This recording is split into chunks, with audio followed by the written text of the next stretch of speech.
नमस्कार। लोकसभा टीवी के खास कार्यक्रम सक्षम भारत में आपका स्वागत है। मैं हूं अमरेंद्र गुप्ता और सक्षम भारत में आज बात करेंगे सीमा सुरक्षा बल यानी बीएसएफ के स्थापना दिवस की।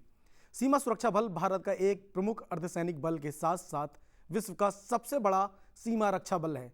भारत पाकिस्तान और भारत चीन युद्ध के बाद भारत की सीमाओं की सुरक्षा सुनिश्चित करने और वहां से जुड़े मामलों के लिए बीएसएफ का गठन 1 दिसंबर 1965 को हुआ था। यानी कि सीमा सुरक्षा बल की जिम्मेदारी भारत की अंतर्राष्ट्रीय सीमाओं पर निरंतर निगरानी रखने के साथ साथ भारत भूमि सीमा की रक्षा और अंतर्राष्ट्रीय अपराध को रोकना है। बीएसएफ भारत के 5 केंद्रीय सशस्त्र पुलिस बलों में से एक है जो दुनिया के सबसे बड़े सीमा प्रहरी के रूप में खड़ा है। बीएसएफ को भारतीय क्षेत्रों की रक्षा की पहली पंक्ति भी कहा जाता है। बीएसएफ में करीब 3.25 लाख जवान और अधिकारी भारत की 6,386 किलोमीटर लंबी सीमा की सुरक्षा की जिम्मेदारी निभा रहे हैं। तो चलिए चलते हैं सक्षम भारत में बीएसएफ की स्थापना के अब तक के शानदार सफर पर।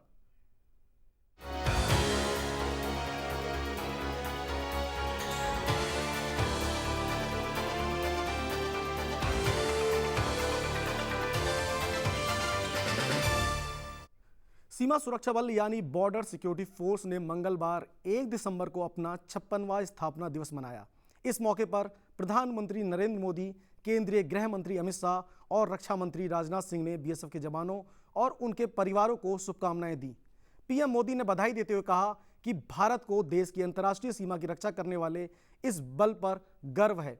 बीएसएफ स्थापना दिवस के इस खास मौके पर दिल्ली में आयोजित कार्यक्रम में केंद्रीय गृह राज्य मंत्री नित्यानंद राय और बीएसएफ के डीजी राकेश अस्थाना ने भी देश की रक्षा और प्राकृतिक आपदाओं के दौरान नागरिकों की सहायता करने की अपनी प्रतिबद्धता को दोहराते हुए शुभकामनाएं दी। तो इस खास मौके पर केंद्रीय गृह राज्य मंत्री नित्यानंद राय ने क्या कहा, पहले ये सुनते हैं।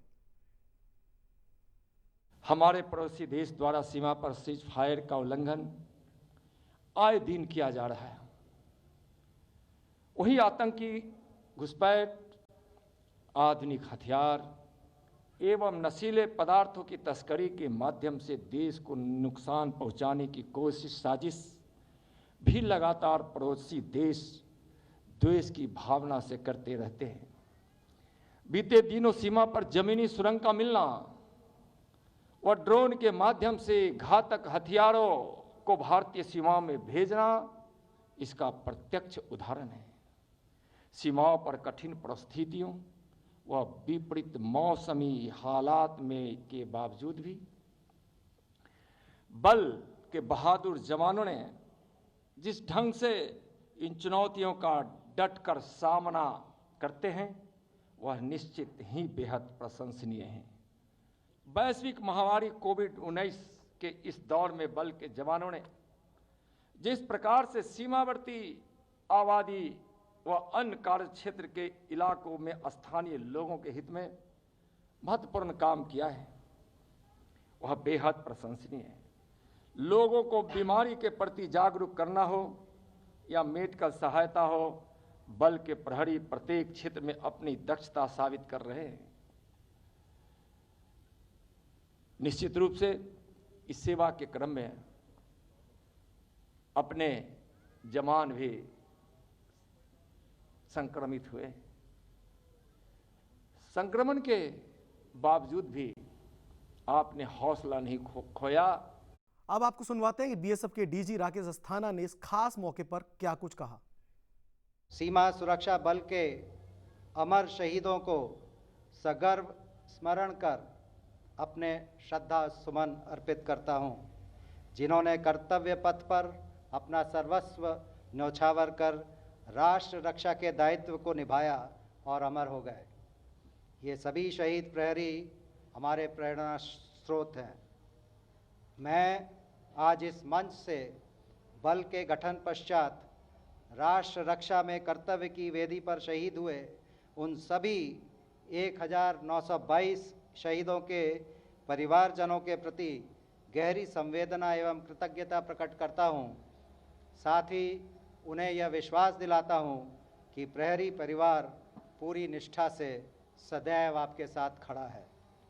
सीमा सुरक्षा बल देश की पश्चिमी और पूर्वी सीमा पर 6,386 किलोमीटर से भी अधिक लंबी अंतर्राष्ट्रीय सीमा पर एक सुदृढ़ दीवार सुरक्षा की बनकर खड़ा है। 1 दिसंबर 1965 के दिन 25 बटालियनों के साथ खड़ा हुआ यह बल आज 192 बटालियन वाले मजबूत बल का रूप ले चुका है।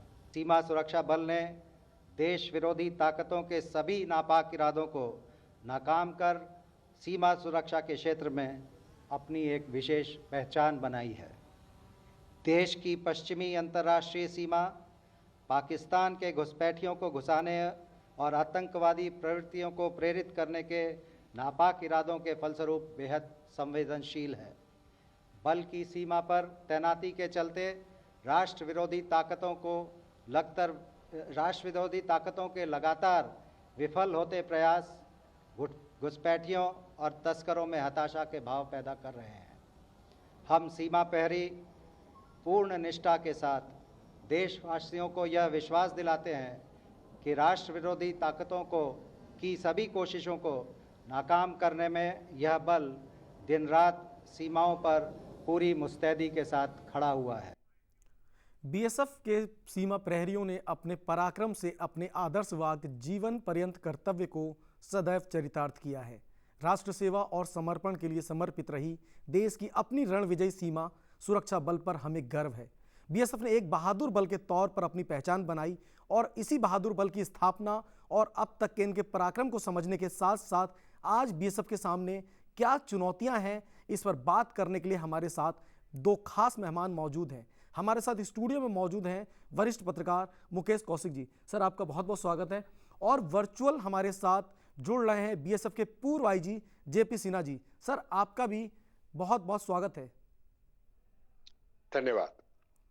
सर, जेपी सिन्हा सर, मैं पहला सवाल आपसे ही पूछूंगा क्योंकि आपने एक लंबा समय बीएसएफ में बिताया है एक अधिकारी के तौर पे।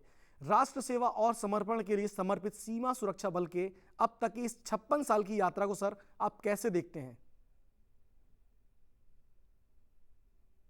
1965 में जैसा बताया सीमा सुरक्षा बल की जो स्थापना हुई वो पाकिस्तान इंडिया की जो वॉर 65 की हुई, उसमें ये पाया गया कि सीमा पर एक सेंट्रल फोर्स होनी चाहिए जो केंद्र से कंट्रोल हो और एक ऐसी बल की स्थापना हो जो लड़ाई के दौरान आर्मी टाइप ट्रेनिंग हो और जिससे लड़ाई के दौरान उनकी सिनर्जी, उनका कम्युनिकेशन और उनके हथियार एक इन्फेंट्री बटालियन के तौर पर लड़ाई कर सके। साथ ही साथ पीस टाइम रोल में इन्फिल्ट्रेशन, इलीगल माइग्रेशन और इस तरह की ट्रांस बॉर्डर क्राइम्स पर भी कंट्रोल करने की जरूरत पड़ी थी। तो देखिए, जब 1965 में 25 बटालियन थी और आज करीब 1.25 लाख की बटालियन की फोर्स बन गई है, सबसे बड़ी चुनौती ये रही है कि पाकिस्तान के बॉर्डर पर शुरू में एक पीस बॉर्डर तो नहीं कह सकते, बट फिर भी उतनी ही सीज फायर वॉलेशन और इस तरह की वारदातें बहुत कम होती थी। आज के दौर में राष्ट्रीय सुरक्षा एक बहुत बड़ा मुद्दा बन गया है और उसके लिए पाकिस्तान बॉर्डर तथा बांग्लादेश बॉर्डर दोनों एक्टिव हो गए हैं। आज के दिन इन दोनों बॉर्डर को, स्पेशली पाकिस्तान बॉर्डर को, एक एक्टिव बॉर्डर कहा जाता है। इन्फिल्ट्रेशन और एस्पिनाज सबसे बड़ी चुनौती आज के दिन सीमा सुरक्षा बल के लिए बनी हुई है और इसके लिए जो एडेप्टेशन करनी है एक लीन एंड मीन फोर्स के लिए, उसकी ये जरूरत पाई गई थी। और इसीलिए आपने देखा होगा कि जो बीच में टनल और इस तरीके की वारदातें हुई है, तो हमारे पास टेक्नोलॉजी एडेप्टेशन रही है। UAVs, drones, thermal images, laser technology, इससे आगे सीमा सुरक्षा बल बढ़ी है। तो सबसे बड़ी चुनौती आज के दिन हमारी पाकिस्तान बॉर्डर पे यही रही है जी। दूसरी, आपने देखा होगा कि ये एक नो वार नो पीस पहले कहते थे, बट मेरी समझ में तो एक वॉर लाइक सिचुएशन हमारी चाइना बॉर्डर पे तो बन ही गई है पाकिस्तान बॉर्डर पे भी एक वॉर लाइक सिचुएशन है। आपको याद होगा कि बीच में पाकिस्तान ने लाइन ऑफ कंट्रोल पे तो एक्शन करते ही थे, हमारी जो जम्मू एरिया में इंटरनेशनल बॉर्डर जिसे हम कहते हैं, वहां भी एक बार में 60 बॉर्डर आउटपोस्ट पे उन्होंने गोलाबारी की थी। और उस समय सबसे बड़ी सीमा सुरक्षा बल की चुनौती थी कि उसे कैसे दिया जाए। और आपने देखा होगा कि ऐसा जवाब दिया, ऐसा मुंहतोड़ जवाब दिया, क्योंकि वहां एक प्रशिक्षण, कामयाब प्रशिक्षण वो आई थी। तो मैं समझता हूं कि चेंजिंग सिक्योरिटी सिनेरियो जो आज के दिन ग्लोबल में है, उसमें सबसे बड़ी चुनौती राष्ट्रीय सुरक्षा के लिए सीमा सुरक्षा बल की रही। जी जी जी। दूसरी सबसे बड़ी चुनौती ये है, आपने देखा होगा कि ये 26/11 हुआ, जी तो आज के दिन जो इंटरनल सिक्योरिटी और एक्सटर्नल सिक्योरिटी, यानी internal danger and external danger overlap हो गए हैं। पहले होता था कि इंटरनल सिक्योरिटी को एक वाटर टाइट कंपार्टमेंट में देखा जाता था और एक्सटर्नल सिक्योरिटी अलग देखा जाता था। लेकिन देखा होगा कि पठानकोट, गुरदासपुर, इस तरीके के कई इंसिडेंट पाकिस्तान ने किए हैं। इसलिए सीमा सुरक्षा बल को अब इंटरनल सिक्योरिटी में भी बड़े मुस्तैदी से उन्हें काम करना पड़ा था। जी सर मैं और पहला काम आपसे विस्तार से समझूंगा चुनौतियों के बारे में। हमारे साथ स्टूडियो में मुकेश कौशिक जी भी हैं। सर 1965 और 2020 में काफ़ी अंतर है। इन 55 सालों में युद्ध के तरीके बदले हैं। अब आतंकवादी हमले और घुसपैठ ज़्यादा होते हैं। कौशिक जी, मैं आपसे समझना चाहूँगा कि आज के इस आधुनिक युग में सीमा सुरक्षा बल ने किस तरह से अपने आप को बदला है। देखिए, इस आपके सवाल पर मैं आऊँगा, लेकिन थोड़ा सा कंसेप्ट क्लियर हम लोग कर लें। जो सेंट्रल रिजर्व फोर्सेस के होते हैं, सेंट्रल पैरामिलिट्री फोर्सेस के होते हैं जी। और हम लोगों को वास्तव में कन्फ्यूज़न है, एक आम नागरिक को, मुझे भी रहा था जब तक इस पेशे में नहीं आ गया था मैं, कि अगर सेना है तो सीमा पर रक्षा बीएसएफ क्यों कर रही है, अगर उधर भी चाइना से हमको लड़ना है, सेना है, तो वहाँ पर आईटीबीपी क्या कर रही है, सशस्त्र सीमा बल क्या कर रहा है। तो इन जो सिक्योरिटी का डिसेंडिंग ऑर्डर है वो मैं आपको बताऊं। किसी बाहरी देश से लड़ना है तो सेना लड़ेगी, अगर किसी देश से नहीं लड़ना है लेकिन सिर्फ चौकसी करनी है तो बीएसएफ करेगी, तो सेंट्रल फोर्सेस करेंगी और उनके अलग अलग स्वरूप होंगे। जो नेशनल सिक्योरिटी के इश्यूज हैं, चाहे वो टेररिज्म हो, साइबर सिक्योरिटी हो, नक्सलवाद हो, इन सब का निपटने का जिम्मा अलग अलग स्पेशलाइज्ड फोर्सेस को दिया गया। जैसे कि मेट्रो की सुरक्षा या एयरपोर्ट की सुरक्षा ये सीआईएसएफ कर रही है, या जैसे कोई दंगों की स्थिति हो या एक्सट्रीमिज्म हो, लेफ्ट विंग एक्सट्रीमिज्म हो, इसके लिए हमने सेंट्रल रिजर्व पुलिस फोर्स बनाया हुआ है। नेपाल के लिए हमने सशस्त्र सीमा बल बनाया हुआ है, और इसी तरह से भारत चीन सीमा के लिए हमने आईटीबीपी बनाई हुई है। लेकिन बीएसएफ का, जब आपने 6386 किलोमीटर बाउंड्री का जिक्र किया, तो मैं आपकी इसकी चुनौती बताता हूँ आपको जी।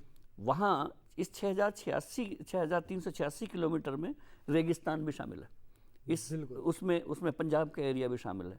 उस पंजाब के एरिया के बाद वहाँ पर लाइन ऑफ कंट्रोल शुरू हो जाती है, जहाँ पर आर्मी की रिस्पॉन्सिबिलिटी शुरू हो जाती है, लेकिन बीएसएफ की रिस्पॉन्सिबिलिटी ख़त्म नहीं होती है। वहाँ पर बीएसएफ भी है, लेकिन वो ओवरऑल कंट्रोल में आर्मी के है। फिर बांग्लादेश की साइड में है, वहाँ पर मोस्टली नदियों का और समंदर का एरिया है। तो हम लोग देखते हैं कि बड़ा अच्छा लगता है सुनने में और देखने में भी वो दृश्य 26 जनवरी की परेड में कि ऊँट पर बीएसएफ के जवान गर्व से चले आ रहे हैं। लेकिन अगर उन ऊँटों पर सवार बीएसएफ के जवान को आप पाकिस्तान की उस रेगिस्तानी सीमा पर तैनात देखें तो उसकी रिस्पॉन्सिबिलिटी बहुत बढ़ जाती है। आपके इस सवाल पर मैं आता हूँ कि 55 साल में बीएसएफ की क्या चुनौतियाँ बढ़ी हैं। बहुत एक लंबा पीरियड था जब पाकिस्तान की जो सेटल्ड बाउंड्री थी उसमें हमारे साथ कोई कॉन्फ्लिक्ट नहीं हुए थे। 1965 में बीएसएफ की ज़रूरत महसूस हुई, क्योंकि बहुत हद तक एक बाउंड्री सेटल हो चुकी थी और उसकी रक्षा का जिम्मा पाकिस्तान और चीन दोनों, या एक सिविलियन फोर्स को हमको देना था। बीएसएफ की स्थापना उस समय हुई, लेकिन स्थापना के बाद से रोल उसके बढ़ते चले गए। आपने उसको पुलिसिंग का रोल भी दे दिया और आपने उसको आर्मी का भी रोल दे दिया। स्पेशलाइजेशन ऑफ बॉर्डर फोर्स को थोड़ा सा सीमित अगर हम रखते तो ज़्यादा होता, ज़्यादा अच्छा होता। सैंक्शन स्ट्रेंथ कितनी है? 2,57,000 समथिंग, 6,000 किलोमीटर की बाउंड्री, उसके बाद उसके रूल शुरू हो जाते हैं। उसको आतंकवाद से भी निपटना है, उसको बांग्लादेश से भी करना है। मुझे लगता है कि सरकार को इन सारे इश्यूज़ पर और सेंट्रल पारामिलिट्री फोर्सेस के इन सारे इश्यूज़ पर होलिस्टिकली विचार करना चाहिए। और बहुत सारे फिर मैंडेट शुरू हो जाते हैं, उसमें आपको स्ट्रेंथ इतनी रखनी है, उसमें आपको महिलाओं का रिप्रेजेंटेशन भी देना है, उसमें आपको सीमित संसाधनों में पूरे बॉर्डर मैनेजमेंट करना है, बाउंड्री फेंसिंग करनी है, उसमें आपको आतंकवाद से लड़ना है, जैसे मोहम्मद लश्कर तैयबा वैसे लड़ना है। तो इन सारे रोल्स को हम लोगों को लगता है कि डिफाइन नए सिरे से करने की ज़रूरत है। 55 साल इस बीएसएफ के हो गए हैं, तो आज की डेट में 5.5 दशक के इस एरिया को पार करने के बाद मुझे लगता है कि सरकारें करती रही होंगी बीच बीच में। मुकेश जी, बड़ा सवाल आपने किया है कि 55 साल के सफ़र में, यानी कि 1965 से 2020 तक में काफ़ी अंतर आया है और काफ़ी चुनौतियां आई हैं। आईजी सर, मैं आपसे सिन्हा सर, मैं आपसे समझना चाहूँगा, जो मुकेश जी ने जो सवाल उठाया है कि इन 55 सालों के सफ़र में हमारी उपलब्धियां तो बहुत रही हैं, चुनौतियां भी बहुत हो गई हैं, लेकिन जिस तरह से उनके रोल को डिफाइन करना चाहिए, क्या अभी तक हो पाया है? क्योंकि आपने बहुत लंबा समय, करीब मुझे जहां तक पता है 36 साल के आसपास बीएसएफ में गुजारे हैं एक अधिकारी के तौर पे। सर, आपको लगता है कि अभी बीएसएफ के रोल को डिफाइन करनी चाहिए और चुनौतियां और भी बढ़ेंगी बीएसएफ के साथ? देखिए, बीएसएफ के जो कॉन्सेप्ट रोल है शुरू में जो दी गई, वो रोल एंड टास्क में डिफाइंड है। That is role in war and role in peace. जब लड़ाई होती है, जैसा आपने देखा कि फर्स्ट लाइन ऑफ डिफेंस है, तो बीएसएफ को जो ट्रेनिंग दी गई वो आर्मी के इन्फेंट्री बटालियन के तौर पे दी गई थी, और उनको इन्फेंट्री बटालियन के हथियार भी इक्विप कराए थे, जिससे कि यदि लड़ाई होती है तो आर्मी ऑप्स कंट्रोल में जाके जो इन्फेंट्री बटालियन की टैक्टिकल पोजीशन है और टैक्टिकल तरीके से लड़ाई करनी, उसमें बीएसएफ सक्षम रही है। पुलिसिंग रोल है पीस रोल में। अब देखिए, हमेशा तो लड़ाई होती नहीं, अब आज की सिचुएशन में तो वॉरलाइक सिचुएशन हो गई, बट मैं शुरू की बात करता हूँ। तो पीस टाइम रोल में under customs act, under IPC, CrPC ऐसे पुलिसिंग पावर्स दिए थे, जिससे कि वो trans border crimes like infiltration, foreigners act के अंदर कोई इलीगल माइग्रेशन करता है, इनएडवर्टेंट क्रॉसिंग, तो इस पर दी गई थी। लेकिन ये बात जैसा कि इन्होंने बताया, प्लस आपने, ये सही है कि क्योंकि सिक्योरिटी सिनेरियो अब चेंज हो गया है और हमारे एक शातिर दुश्मन, शातिर देश पाकिस्तान एक एक्टिव रोल में चाइना के साथ आ गया है, तो सिक्योरिटी सिनेरियो चेंज हो गई है। इसीलिए इसके अलावा आतंकवादी हमले और घुसपैठ भी बहुत ज्यादा होते हैं, क्योंकि बीएसएफ के पास इस पर निगरानी रखने की भी बात है। तो मैं आपसे समझना चाहूंगा कि सर, क्या वास्तव में जिस तरह से इनके रोल को डिफाइन किया जा रहा है, बीएसएफ ने भी आज बदलाव किया है इससे निपटने के लिए? देखिए, बदलाव किया है, और वो बदलाव है टेक्नोलॉजी में। हमारे यहाँ कहते हैं comprehensive integrated border management system, CIBM, जिसमें कि टेक्नोलॉजी का इस्तेमाल इन्फिल्ट्रेशन रोकने के लिए और इन्फिल्ट्रेशन डिटेक्ट करने के लिए किया है। तो इसमें एक बहुत आगे बढ़ी है। इसी तरीके से आप अगर रिवराइन बॉर्डर पे ईस्टर्न सेक्टर में जाए, तो वहाँ सबसे बड़ा प्रॉब्लम था कि घुसपैठ जो है बोट्स में आके क्रॉस कर जाते थे, वहां पर निगरानी नहीं हो पाती थी। ब्रह्मपुत्र नदी में ईस्टर्न में देखिए जैसे, या हमारे और भी कई बॉर्डर जो है वो रिवराइन रिवर के साथ साथ है। रावी में देखा होगा पाकिस्तान में, वो भी रावी के साथ साथ है, उसके बाद वो पाकिस्तान में एंटर करती है। तो इस पर भी काम हुआ है, लेकिन मैं समझता हूँ अभी बहुत बाकी है काम। और टेक्नोलॉजी के साथ साथ दूसरी बात ये हुई है कि हमारे जैसे इंटरनल सिक्योरिटी है, जैसा कि शुक्ला जी बता रहे थे, अब नक्सल ऑपरेशन में करीब 15-16 बटालियन हमारी वहां चली गई। तो जो रिजर्व बटालियंस हमारे पास होनी चाहिए थी, जिससे कि आप बॉर्डर पे चेंज कर सके। अभी क्या होता है कि वेस्टर्न बॉर्डर पे आप एक बटालियन रहती है हार्ड एरिया में, वो ईस्टर्न बॉर्डर पे जाती है, तो रेस्ट रिकपरेशन के उतनी मौका नहीं मिलता, और जो रेस्ट में बटालियन होती थी उनको आप इंटरनल सिक्योरिटी में लगा देते हैं, इलेक्शंस हो या अभी बीच में आपने सीआई ऑप्स भी दे दिया था। आपने याद होगा कि पंजाब में सबसे पहले बॉर्डर सिक्योरिटी फोर्स को सीआई ऑप्स में लगाया गया था, जबकि वहां पर ये टेररिस्ट हुए थे, और बड़े कामयाबी से फर्स्ट टाइम सीआई ऑप्स उन्होंने किया, और उसके बाद कश्मीर में लगा दिया। मैं जब कश्मीर में था 89, 90 में, 93, 95 में और 2001 तक, तो मेरे पास आधी श्रीनगर सिटी मेरे पास थी, तो वहां भी फुल कंट्रोल सीआई ऑप्स का बीएसएफ के हाथ में थी, बाद में सीआरपीएफ और जेके पुलिस को दी गई। तो मैं समझता हूं कि जैसा कि इन्होंने बताया, बॉर्डर रोल में थोड़ा सा आपको फोर्सेस बढ़ानी पड़ेंगी, और जो टेक्नोलॉजी है उसमें भी वृद्धि करनी पड़ेगी। लेकिन देश की सुरक्षा के लिए ये कभी ऐसा नहीं होगा, जो मेरा एक्सपीरियंस कहता है, कि बीएसएफ जैसी फोर्स को सिर्फ बॉर्डर पे ही लगाया जाए। ऐसा होता नहीं है। आपने देखा होगा डिजास्टर मैनेजमेंट में, कोई डिजास्टर होता है तब भी बीएसएफ। तो मैं समझता हूँ इसके लिए क्या किया जाए कि एक एडिशनल कुछ फोर्सेस रखी जाए जो चेंज ओवर सिचुएशन में रेडी रहे, और फोर्सेस को रेस्ट रिकवरेशन भी मिलेगा, तथा एडिशनल कोई जॉब मिलता है, और जो मिलता रहेगा इस देश में, क्योंकि सिक्योरिटी सिनेरियो देश का ऐसा है कि आपको बीएसएफ या आईटीबीपी भी कुछ रोल पे, एडिशनल रोल पे लगाने पड़ेंगे। तो इसमें कुछ एडिशनल फोर्सेस अगर आप सेपरेट रखें जिनकी ट्रेनिंग होती रहे, तो मैं समझता हूँ ये चुनौती हम कर सकते हैं। आईजी सिन्हा साहब, आप चूंकि आपने अभी बताया कि आप कश्मीर में भी बहुत लंबे समय तक रहे हैं, और मैं इसी से जुड़ा एक सवाल पूछना चाहता हूं कि बीएसएफ की एक शानदार कामयाबी के बाद कुछ सवाल उनके दायित्वों को लेकर लगातार उठ रहे हैं। चूंकि आपने बहुत करीब से देखा है, कश्मीर में सेना और बीएसएफ के बीच में जो टर्फ वॉर होता है वो लगातार चलता रहता है। उसकी वजह यह है कि दोनों सफलता को अपने पक्ष में भुनाने की कोशिश करते हैं। क्या आपको लगता है सर ऐसा होना चाहिए, और अगर ऐसा हो रहा है तो कितना नुकसान होता है इससे सर? देखिए, मैं इसको दो फेज में लूंगा। 89, 90, 93, 95 में जब फर्स्ट टाइम बीएसएफ लगी और आर्मी लगी, तो सिटी और internal area border security force को दी गई थी, और पेरिफेरल्स और आउटर आर्मी को, राष्ट्रीय राइफल को दी गई थी। तो शुरू में ये बात सही है, मैं कहूंगा कि थोड़ा सा टर्फ वॉर होता था, लेकिन फिर आपने देखा होगा फिर सिनर्जी हुई। जब ये थोड़े साल चला, उसके बाद 2001 की बात करूं मैं, तो एक ऑपरेशन में जब मैं गया, वहां पर बीएसएफ थी, तुरंत राष्ट्रीय राइफल ने भी आ गई, और हमने मिल करके जेके पुलिस के साथ एक कंबाइंड ऑपरेशन किया, और वो सक्सेसफुल ऑपरेशन हुआ।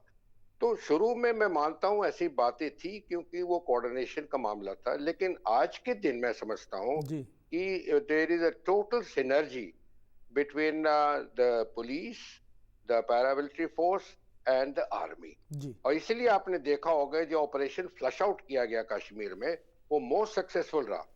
आज के दिन देखिए, जितने आतंकवादी आते हैं उनकी शेल्फ लाइफ अब 3 महीने से 6 महीने है, इससे ज्यादा नहीं है। पहले साल से ऊपर रहती थी। जो हिजबुल कमांडर रहे या जैश के कमांडर रहे, वो एक मारे जाते थे, दूसरा पनपता था, लेकिन 3 महीने के अंदर वो उसका सफाया होता था। तो वो इसलिए हो रहा है कि सिनर्जी पहले थी। जी, अजीत सिन्हा साहब ने साफ तौर पर माना कि टर्फ वॉर वाली सिचुएशन थी। और मुकेश जी, इससे जुड़ा एक सवाल आपसे भी कि अभी हाल ही में नगरोटा एनकाउंटर के बाद और जम्मू में आतंकवादियों के द्वारा इस्तेमाल की गई सुरंग के बाद सेना और बीएसएफ में जुबानी जंग शुरू हो गई। सेना के कई रिटायर्ड ऑफिसर्स का जो है वो सवाल उठाते रहते हैं कि सेना को सीमा की सुरक्षा देनी चाहिए। सर, आपको लगता है पत्रकार के तौर पे मैं आपसे जानना चाहता हूं, क्योंकि आपने डिफेंस लंबा कवर किया है, कि सेना को सीमा की सुरक्षा देना ठीक होगा? देखिए, सेना को सीमा की सुरक्षा वहीं पर दी गई है जहां पर अनसेटल्ड बाउंड्री है, चाहे वो एलओसी हो या एलएसी हो। जहां सेटल्ड बाउंड्री है वहां पर सेना की भूमिका नहीं है। लेकिन जब डुप्लीकेसी दायित्वों की होती है तो हर तरह से कहीं ना कहीं उसमें, आप इसको टर्फ वॉर कह रहे हैं, मैं टकराव कह सकता हूँ, या इंटरेस्ट का क्लैश कह सकते हैं हम लोग, लेकिन अक्सर होता ये है कि एक कॉम्प्लेक्स जब पैदा होते हैं तब इस तरह की सिचुएशन पैदा होती है। जैसे कि आर्मी के अफसर और जवान में एक सुपीरियरिटी कॉम्प्लेक्स है, उसके बाद पैरामिलिट्री है, वो उसको थोड़ा सा निचले पायदान पर समझते हैं, और स्टेट पुलिस तो कहीं उनके सामने टिकती ही नहीं है। लेकिन ये सुपेरिटी और इन्फीरियरिटी कॉम्प्लेक्स कहाँ से पैदा हो रहे हैं जी, इसका कारण होता है आपकी ऑल अबाउट ट्रेनिंग। अगर आपकी ट्रेनिंग सुपीरियर क्वालिटी की पुलिस की भी है और वो उसके बराबर ही है जो एक सेंट्रल पैरामिलिट्री फोर्स के बराबर है, तो दोनों में कॉम्प्लेक्स ख़त्म हो जाएगा। आपको अपने पुलिस के जवान को भी उसी स्तर पर ट्रेन करना चाहिए जैसा कि सेंट्रल पैरामिलिट्री फोर्स के स्तर पर करते हैं आप, और सेंट्रल पैरामिलिट्री फोर्स के जवान को भी आर्मी के स्तर पर ट्रेन करना होगा, क्योंकि उसकी रिस्पॉन्सिबिलिटी में आपने अब सीधे एलओसी भी जोड़ दिया है और एलएसी भी जोड़ दिया है। अगर आईटीबीपी को ऑल अलोंग आपने इंडो चाइना बॉर्डर पे लगा रखा है और एलओसी पर एडमिनिस्ट्रेटिव कंट्रोल में आर्मी के बीएसएफ के जवानों को लगा रखा है, तो उनकी ट्रेनिंग भी एट पार होनी चाहिए, उनकी ट्रेनिंग भी स्पेशल फोर्सेज जैसी होनी चाहिए। मुझे लगता है कि इस ट्रेनिंग मॉड्यूल के बारे में सरकार को सोचना चाहिए। जी जी जी। आईजी सिन्हा सर, ट्रेनिंग भी आर्मी के लेवल की होनी चाहिए, लेकिन चूंकि आप बीएसएफ में लंबे समय तक रहे हैं और एक बहुत पुराना सवाल बीएसएफ में लगातार उठता रहा कैडर को लेके, बीएसएफ के कैडर को लेकर ये मांग उठती रही कि जो उच्च पदों पर पहुंचने का मौका, यानी कि आईजी से ऊपर के रैंक पर अक्सर आईपीएस की पोस्टिंग होती है। साथ में बीएसएफ की तरह एक मांग और भी उठती है सर, पैरामिलिट्री फोर्स को भी सेना की तरह सुविधा मिले। सर इस बारे में आपका क्या कहना है सर? देखिए, शुरू में जब बीएसएफ रेस हुई थी तो उस समय डायरेक्ट एंट्री ऑफिसर्स दिए गए थे, कुछ प्रमोशन पे ऑफिसर्स दिए गए थे और कुछ परसेंटेज आईपीएस के ऑफिसर्स आए थे। और ये मिलकर रुस्तम जी ने उस समय ये जरूरत थी कि हर प्रकार के लोग, हर कैटेगरी के लोग आए और इस फोर्स को रेस करें। लेकिन जैसे जैसे ये फोर्स बढ़ती गई और एक्सपीरियंस ऑफिसर्स होते गए और उस लेवल पर पहुंचने लगे, तो ये मांग जरूर उठी है कि डीआईजी लेवल पे, आईजी लेवल पे हमारे काडर के ऑफिसर्स हो। और अभी आपने देखा होगा कि डीआईजी लेवल पे करीब करीब हमारे पूरे ऑफिसर्स कुछ छोड़ के परसेंटेज हमारे बीएसएफ के हैं, लेकिन आईजी लेवल पे अभी भी परसेंटेज में वृद्धि आनी चाहिए। और जहां तक एडिशनल डीजी लेवल का है, वहां पर भी अभी हमारे पास अगर 3 पोस्टें हैं तो एक ही पोस्ट है, और डीजी लेवल अभी भी आईपीएस के पास है। तो मैं मानता हूं कि एंटायरली अगर फोर्स चलानी है तो कैडर ऑफिसर्स को भी चांस मिलना चाहिए कि वो भी जब एक आर्मी का सेकंड लेफ्टिनेंट आता है तो वो एस्पायर करता है चीफ ऑफ आर्मी स्टाफ बनने का। तो इसी तरीके से अगर एक काडर ऑफिसर आता है तो उसको भी एस्पायर करता है कि मैं भी उस फोर्स का हेड करूं। तो मैं समझता हूं कुछ ऐसा मॉड्यूल वर्कआउट होना चाहिए जिससे कि फोर्स का कैडर का भी ऑफिसर आईजी, स्पेशल डीजी और डीजी लेवल पे आए। मैं समझता हूं कि इसमें कुछ काम हुआ है, लेकिन अभी और जरूरत हो।